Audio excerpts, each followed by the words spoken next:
સુરત શહેરમાં આગામી દિવસોમાં આવનાર ગણેશોત્સવને લઈને ઉધના વિસ્તારમાં ગણેશ મંડળના આયોજકો અને પોલીસની મીટિંગ મળી હતી।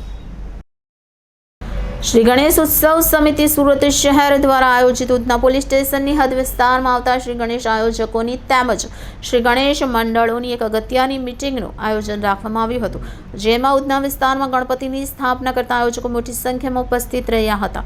આ મીટિંગ શ્રી સોમવંશી સહસ્ત્રાર્જુન ક્ષત્રિય સમાજ ભવન ખાતે રાખવામાં આવી હતી। સુરત શહેરમાં આગામી દિવસોમાં આવનાર ગણેશ ઉત્સવને લઈ આયોજકોમાં અનેરો ઉત્સાહ જોવા મળી રહ્યો છે। ત્યાં પ્રશાસન દ્વારા ગણેશ ઉત્સવને લઈને ઉધના વિસ્તારમાં ગણેશ મંડળના આયોજકો અને પોલીસની મીટિંગ યોજાઈ હતી। જય શ્રી ગણેશ।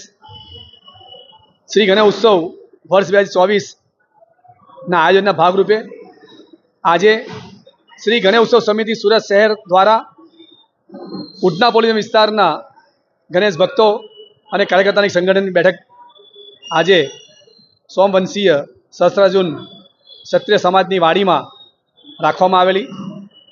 આ બેઠકોમાં સમિતિના ઉપપ્રમુખ મનોજભાઈ કોઠડે, આ વાડીના પ્રમુખશ્રીઓ, ગણેશ સમિતિના ઉધના પોલીસના અમિતભાઈ શુક્લ, સહસહયોગો અને ગણેશ ભક્તો ઉપસ્થિત રહીને આજે આગામી ગણેશ ઉત્સવ કેવી ઉજવવાનો અને સાથે સાથે આ ગણેશ ઉત્સવમાં સેવાના કાર્યો કેવી કરવા અને સુરત શહેરના સંતો દ્વારા જે ધાર્મિક આચારસંહિતા પાળવામાં આવે તેનું પાલન કેવી કરવું તેનું માર્ગદર્શન આપવામાં આવ્યું હતું।